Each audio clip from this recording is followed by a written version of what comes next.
वक्त से लड़कर जो नसीब बदल ले, इंसान वही जो अपनी तकदीर बदल दे। कल क्या होगा कभी मत सोचो, क्या पता कल वक्त खुद अपनी तस्वीर बदल ले। नमस्कार दोस्तों, आपका स्वागत है एग्जाम क्रैक SS1 में। दोस्तों, कभी भी आपको वक्त के सहारे नहीं बैठना चाहिए कि कल क्या होगा। बस आपको दिन रात मन लगाकर पढ़ाई करते रहना चाहिए। क्या पता कल खुद अपनी वक्त अपनी ही तस्वीर बदल ले। इसलिए आपको कल के भरोसे कभी मत बैठना चाहिए। आपको आज ही से मन लगाकर पढ़ाई करना चाहिए। और रीजनिंग की टेंशन आप मत ना लें, क्योंकि रीजनिंग में आपको इतना अच्छा करा देंगे कि आपका एक भी नंबर नहीं छूटेगा। देखिए, इस क्लास में आपको 10 रीजनिंग के इंपॉर्टेंट क्वेश्चन कराऊंगा, जो कि आपके एग्जाम के लिए बहुत ही इंपॉर्टेंट होंगे। आप रेलवे की, एसएससी की, या बैंकिंग या पुलिस की एग्जाम की तैयारी कर रहे हैं, या सीटेट हो, यूपी टेट हो, इन सभी एग्जाम के लिए ये क्लास बहुत ही इंपॉर्टेंट होने वाली है। इसमें देखिए बहुत ये क्वेश्चन आपको दिया गया है। ये पिछली बार जब ये रेलवे एनटीपीसी में पूछा गया था, उस समय ये 99% बच्चों ने गलत क्वेश्चन किया था। ये इनसे सही क्वेश्चन नहीं हुआ था। इस तरह के हमको बहुत ही प्यारे प्यारे क्वेश्चन आपसे दिए गए हैं। चलिए शुरू करते हैं आज का प्यारा क्वेश्चन। ये क्वेश्चन रेलवे में तो 100% आपके एग्जाम में आएगा ही आएगा। इस टाइप का क्वेश्चन, ठीक है, जरूरी नहीं है यही क्वेश्चन होगा, लेकिन इसी टाइप का क्वेश्चन आपके एग्जाम में 100% आएगा। आपसे कह रहा है, एक किराएदार ने अपने पड़ोसी से कहा, आजकल ऊंचे भवनों में भी बहुत सारे मच्छर हैं, यह मेरी नींद में बांधा डाल रहा है। यानी कि किराएदार कह रहा है कि मेरी नींद में ये बांधा डाल रहा है। तो देखिए, आपको निष्कर्ष मिलेगा। तो इसमें निष्कर्ष फर्स्ट में आपसे कह रहा है, मच्छर के कारण किराएदार परेशान है। बिल्कुल सही बात है, क्योंकि किराएदार खुद कह रहा है कि मेरी नींद में, किराएदार कहा कह रहा है यह मेरी नींद में बांधा डाल रहा है। यानी कि किराएदार मच्छर के कारण परेशान है। और ये निष्कर्ष फर्स्ट बिल्कुल सही है। और सेकंड में आपसे कह रहा है, आमतौर पर ऊंची इमारतों में कोई मच्छर नहीं होते हैं। क्या ये बात सही है या गलत है? ये आप इसके लिए आप देखें निष्कर्ष कथन में देखेंगे आप। तो देखिए, कथन में आपसे कह रहा है, आजकल ऊंचे भवनों में भी बहुत सारे मच्छर हैं। यानी कि पहले ऊंचे भवनों में मच्छर नहीं होंगे। जो किराएदार कह रहा है कि आजकल ऊंचे भवनों में भी बहुत सारे मच्छर हैं, यानी कि पहले जो ऊंचे भवन होंगे उनमें बहुत सारे मच्छर नहीं होंगे। तो यानी कि जो सेकंड दिया गया ये भी हमारा सही है, क्योंकि आमतौर पर ऊंची इमारतों में कोई मच्छर नहीं होते हैं।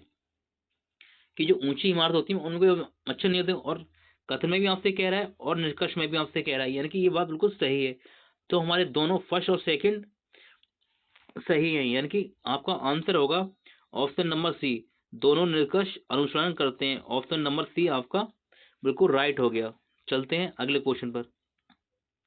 और दोस्तों, इस तरह का क्वेश्चन भी आपको रेलवे में भर भर के मिलेंगे। इस क्वेश्चन में आपसे कह रहा है, ओ, आर और एक्स एक लाइन में खड़े हैं, बीच में कौन खड़ा है? तो आपको सामने कथन दिया गया है, ओ आर के बाईं ओर खड़ा है। यानी कि जो ओ है वो आर, मतलब आर यहाँ है, तो आर का बायां कहाँ होगा? यहाँ पर, यहाँ खड़ा हुआ है ओ, यहाँ खड़ा हुआ है ओ। और सेकंड में आपसे कह रहा है, ओ लाल टी शर्ट पहना है, ओ लाल टी शर्ट पहन रखा है। यानी कि ओ जो है लाल टी शर्ट पहन रखा है। तो हमसे पूछ रहा है बीच में कौन खड़ा है, तो हमें लाल से कोई मतलब नहीं है, यानी कि सेकंड हमारा कट जाएगा। और फिर कह रहे हैं, क्योंकि हमसे पूछ रहा है बीच में कौन खड़ा है, देखिए सेकंड हमारा कट जाएगा, हमें लाल से कोई मतलब नहीं है। लेकिन हमें जो एक्स है, एक्स तो दिया ही नहीं गया, ना फर्स्ट में दिया गया ना सेकंड में एक्स दिया गया है। ठीक है, दोनों में से एक्स किसी में नहीं दिया गया है। एक्स जो है हमारा किसी में नहीं दिया गया है। देखिए, जो एक्स है वो ना ही फर्स्ट में दिया गया है और ना ही सेकंड में दिया गया है। यानी जो कथन का उत्तर देने के लिए दोनों कथन पर्याप्त नहीं है, फर्स्ट भी नहीं है सेकंड भी नहीं है। तो बीच में कौन खड़ा है? देखिए, यहाँ पर फर्स्ट में जो कह रहा है, ओ आर के बाईं ओर खड़ा हुआ है, तो मतलब आर यहाँ है तो ओ यहाँ होगा। अब देखिए, एक्स तो हमें दिया ही नहीं गया निष्कर्ष में, एक्स तो नहीं दिया है। एक्स यहाँ भी हो सकता है, एक्स यहाँ भी हो सकता है, तो हम नहीं कह सकते कि बीच में कौन खड़ा होगा, तो कि हमारे दोनों गलत है, यानी कि कथन फर्स्ट और सेकंड दोनों अपर्याप्त हैं। ऑप्शन नंबर ए हमारा सही हो जाएगा, क्योंकि हमें राइट उत्तर नहीं मिल रहा है कि बीच में कौन खड़ा है, तो हमारा फर्स्ट सही होगा, कथन फर्स्ट और सेकंड दोनों अपर्याप्त हैं। देखिए तीसरे में कथन कह रहा है, यह कथन दिया गया है और फिर इसकी धारणा दी जाती है। कथन में कह रहा है, रामू रामू मई में यात्रा करने के लिए अप्रैल में रेल आरक्षण कराता है। अब यहाँ धारणा दी गई है, जो कथन में दिए गए वो धारणा में हमें जो कथन में हमें दिया गया हो वो हमें बिल्कुल सही मानना है। तो हमें फर्स्ट में कह रहा है, रेल आरक्षण 1 महीने पहले किया जा सकता है, यानी कि जो रेलवे का टिकट बुक करते हैं हम, वो 1 महीने पहले कर सकते हैं क्या। और कथन में भी हमसे कह रहा है, रामू मई में यात्रा कर रहा है, रामू मई में यात्रा कर रहा है और अप्रैल में टिकट बुक कर रहा है, यानी कि 1 महीने पहले कर रहा है, तो यानी कि वो फर्स्ट है बिल्कुल सही है कि एक रेल आरक्षण 1 महीने पहले किया जा सकता है, यानी कि बिल्कुल सही है। अब सेकंड में कह रहा है, सेकंड निष्कर्ष में कह रहा है, मुंबई से हैदराबाद के लिए कई ट्रेनें हैं, और कथन में इस तरह की कोई बात दी नहीं गई है। जो कथन है इसमें इस तरह की कोई बात दी नहीं गई है कि मुंबई में से हैदराबाद के लिए कई ट्रेनें हैं, यानी कि सेकंड तो हमारा कट जाएगा। सेकंड तो हम इस बारे में कह नहीं सकते कि कई ट्रेनें हैं या नहीं है, तो हमारा इसमें सही होगा ओनली फर्स्ट, सिर्फ अवधारणा फर्स्ट निहित है, यानी कि ऑप्शन नंबर ए हमारा आंसर हो जाएगा। चलते हैं अगले क्वेश्चन पर। देखिए यहाँ पर कह रहा है, निम्नलिखित शब्दों के लिए सबसे उपयुक्त वेन आरेख चुने। ऑप्शन दिया फल, फूल, फल, पत्ते, यानी कि फूल, फल, पत्ते, इनके लिए कौन सा वेन आरेख बनाया जा सकता है। देखिए जो फल होते हैं वो भी अलग होते हैं, फल जो होते हैं वो भी अलग होते हैं, और फूल होते हैं वो भी अलग होते हैं, और पत्ते होते हैं वो भी अलग होते हैं, यानी कि इनमें कोई आपस में संबंध नहीं होता है। इस तरह का वेन डायग्राम बनेगा, यानी कि वेन डायग्राम इस तरह कौन सा है, ऑप्शन नंबर सी हमारा आंसर हो जाएगा। यहाँ पर कह रहा है कि इस क्वेश्चन में कह रहा है क्वेश्चन मार्क के स्थान पर क्या आएगा, ये आपको बताना है। देखिए यहाँ दिया है ए, फिर यहाँ दिया है डी, और फिर दिया है जी। तो यहाँ से देखिए ए से डी में पहुंचने में 3 जोड़ा, और डी से जी पे पहुंचने में 3 जोड़ा, कि 4 3 होता है 7।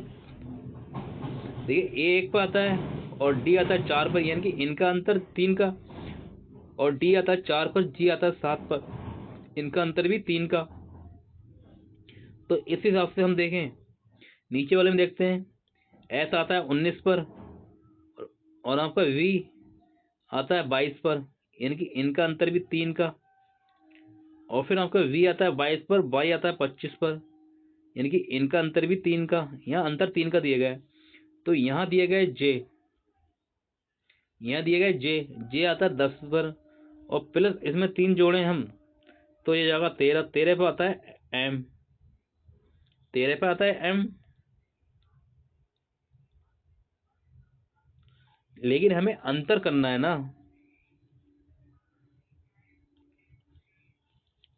एक मिनट,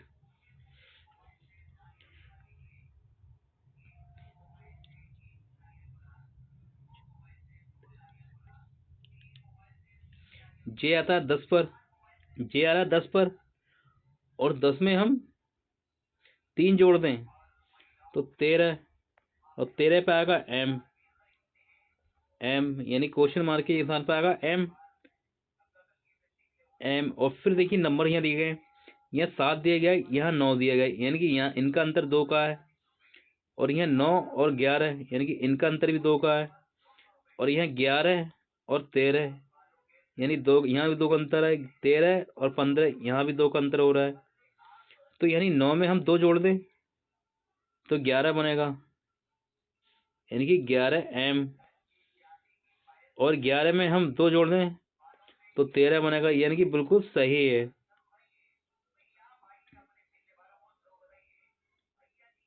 तो हमारा आएगा M11, यानी कि ऑप्शन नंबर ए हमारा राइट आंसर हो जाएगा। चलते हैं अगले क्वेश्चन पर। इस क्वेश्चन में आपसे कह रहा था ये कोड दिया गया है, इससे यह शब्द बनना है, फिर ये कोड दिया गया है, इससे ये शब्द बनना है, तो इस कोड के लिए कौन से शब्द बनेंगे आपको ये देखना है। देखिए इस तरह के क्वेश्चन में आपको ज़्यादा दिमाग लाना नहीं है, लेकिन आपको तरीका आना चाहिए। कोई नया उसमें कुछ नहीं होता, बहुत ही आसान सवाल होता है, बस आपको तरीका सीखना है कि ये कैसे होते हैं। जैसे देखिए आप यहाँ देखेंगे 3 2 5, यानी कि यहाँ आपको 5 अक्षर दिए गए हैं, और लेटर भी देखेंगे तो ये लेटर भी आपको ये 5 दिए गए हैं, यानी कि 1 के लिए आपका ई है, 5 के लिए जी है, और 7 के लिए के है, और 8 के लिए आपका पी दिया गया है, और 9 के लिए टी दिया गया है। यानी कि इसी तरह से कोड पूछ रहा है। जैसे 2 के लिए ए आ गया, 3 के लिए एल आ गई, 4 के लिए यू आ गया, और 6 के लिए आर आ गया, यानी कि इस तरह से दिए गए हैं। तो आपका दिया है 2, 2 पे क्या है, 2 के लिए क्या दिया गया है, 2 के लिए दिया गया है ए, यानी कि ए से आपका आंसर स्टार्ट होगा। फिर 3, 3 के लिए दिया है एल, तो 3 के बाद में आएगा एल। और 5, 5 के लिए कोड क्या है, 5 के लिए है जी, यानी कि जी आएगा, जी। और फिर 4, 4 के लिए कोड क्या है, 4 के लिए है यू, फिर यू आएगा। और फिर 9, 9 के लिए कोड क्या है, 9 के लिए टी, यानी कि टी आएगा। तो A L G U T ये आएगा, A L G U T, यानी कि ऑप्शन नंबर ए आपका आंसर हो गया। चलते हैं अगले क्वेश्चन पर। इस क्वेश्चन में आपसे कह रहा है ये पूरी लाइन मिलोगी, कौन सा विकल्प आकृति प्रश्न आकृति से निकटतम समानता रखती है। यानी कि आपसे क्वेश्चन जो कहना चाह रहा है कि ये वाला चित्र जैसा कौन सी आकृति दिखाई दे रही है, यानी 4 ऑप्शन दिए गए ए बी सी डी, इनमें इस चित्र जैसा कौन सी आकृति आपको दिखाई दे रही है, ये आपको बताना है। तो आप देखिए ऑप्शन ए कट जाएगा, क्यों, क्योंकि इसमें जो गोल बिंदी है वो तो है ही नहीं, और इसमें ये गोल बिंदी बाहर निकल गई, ये भी कट गया। और सी में जो इस तरह की लाइन नहीं है सी में, यानी कि सी भी कट गया। आपका राइट आंसर हो गया डी। देखिए आप इसे देखिए और आप इसे देखिए डी को, तो बिल्कुल ये सेम आपको दिखाई दे रहे हैं। ठीक है, तो आपका आंसर कौन सा हो जाएगा, आपका आंसर हो जाएगा ऑप्शन नंबर सी, क्योंकि सी आपका डी में दिए गए हैं। आपका राइट आंसर होगा ऑप्शन नंबर सी। चलते हैं अगले क्वेश्चन। आपसे कह रहा है कि क्वेश्चन मार्क के स्थान पर यहाँ क्या आएगा, आपको ये बताना है कि क्वेश्चन मार्क के स्थान पर क्या आएगा। तो आप देखेंगे यहाँ दिया गया है बी, और यहाँ दिया गया है डी। हमेशा आप याद रखना इसका संबंध अधिकतर इसके साथ में होता है, यानी कि इसका संबंध इसके साथ में होता है, फिर इसका संबंध यहाँ क्वेश्चन मार्क के स्थान पर ऐसा होगा। ये सवाल इस तरह से होते हैं। जैसे आपका बी दिया गया है, बी आता है 2 पर और डी आता है 4 पर, यानी कि यहाँ हमने +2 किया, +2 किया। और फिर एफ आता है 6 पर और एच आता है 8 पर, यानी कि यहाँ भी हमने +2 हो रहा है। फिर आई आता है 9 पे और के आता है 11 पे, यानी कि यहाँ भी आपका 2 प्लस हो रहा है। और जे आता है 10 पर और एल आता है 12 पे, यानी कि यहाँ भी आपका +2 हो रहा है। तो इसी हिसाब से सब में 2 2 कर रहे हैं। अगर हम एल में 2 जोड़ें, एल आता है 12 पे, 12 में 2 जोड़ेंगे 14, 14 से आएगा एन, फिर ओ आता है 15, 15 में 2 जोड़ेंगे 17, 17 पे होगा क्यू, और फिर क्यू आता है 17 पे, 17 में 2 जोड़ेंगे तो 19, 19 पे आएगा एस। और टी आता है 20 पर, 20 में 2 जोड़ेंगे तो 22, 22 पे आएगा वी, यानी कि NQSSV, ये आपका आंसर होगा NQSV, यानी कि ऑप्शन नंबर बी आपका राइट आंसर हो गया। चलते हैं अगले क्वेश्चन पर। देखिए ये क्वेश्चन जो पिछली बार रेलवे में पूछा गया था NTPC में, तो 99% लोगों ने ये क्वेश्चन को गलत किया था, लेकिन आपको ये नहीं करना चाहिए। कुछ लोगों ने इसे छोड़ा, कुछ लोगों ने गलत किया, उनका कभी सही नहीं हुआ। 5 से क्या बना, 21 बना, तो 7 से क्या बनेगा ये आपको देखना है। जैसे मान लिया हम 5 को हम 4 से गुणा कर दें और प्लस 1 कर दें, 5 चौक 20 और भी प्लस 1, तो ये 21 हो जाएगा, ये हो जाएगा 21। और ऐसे ही हम 7 को करें, 7 को 4 से गुणा करें और प्लस इसमें 1 करें, 7 चौक 28 और 1 29, ये होगा 29। 29 तो ऑप्शन में है ही नहीं, 29 तो ऑप्शन में है ही नहीं, यानी कि ये तरीका तो हमारा लगेगा ही नहीं।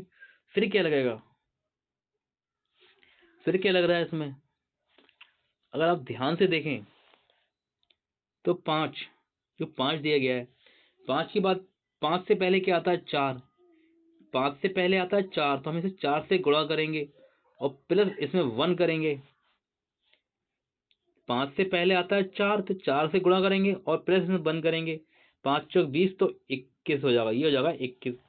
इसी हिसाब से 7, 7 और 7 से पहले क्या आता है? 6, 7 से पहले आता है 6, हम 6 से गुणा करें और इसमें प्लस 1 कर दें, तो 7 छंग 42, 7 छंग 42 और प्लस 1, ये हो जाएगा आपका 43।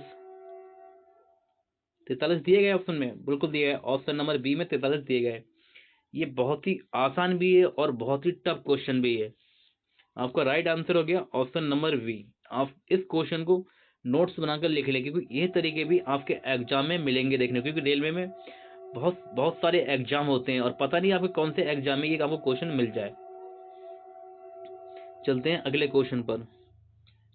देखिए इस क्वेश्चन, ये आज का हमारा लास्ट क्वेश्चन है, क्वेश्चन नंबर 10 में आया ये, और ये हमारा लास्ट क्वेश्चन है।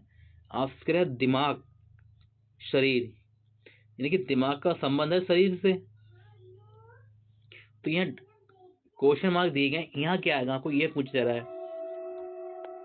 जैसे देखिए आपका दिमाग कहाँ होता है? दिमाग जो होता है आपका शरीर के अंदर होता है। दिमाग कहाँ होता है? शरीर के अंदर होता है, यानी कि दिमाग जो होता है आपका शरीर के अंदर होता है। उसी हिसाब से हम देखिए जल, जो जल है क्या वायु के अंदर होती है? गलत। सीपीयू हार्ड डिस्क, क्या सीपीयू हार्ड डिस्क के अंदर होता है? गलत। पोत, तेल, जो पोत होती है क्या तेल के अंदर होती है? ये भी आपका गलत हो गया। अब देखें आप सॉफ्टवेयर और कंप्यूटर, जो सॉफ्टवेयर होता है वो कंप्यूटर के अंदर होता है, यानी कि सॉफ्टवेयर जो होता है कंप्यूटर के अंदर होता है। आपका बिल्कुल सही है, जो सॉफ्टवेयर होगा वो कंप्यूटर के अंदर होगा, यानी कि आपका आंसर होगा ऑप्शन नंबर डी होगा। आपको हमारी क्लास कैसी लगी कमेंट करके जरूर बताएं। अगर आपको इसी तरह की वीडियो पाना है तो हमारे चैनल को अभी सब्सक्राइब कर लें।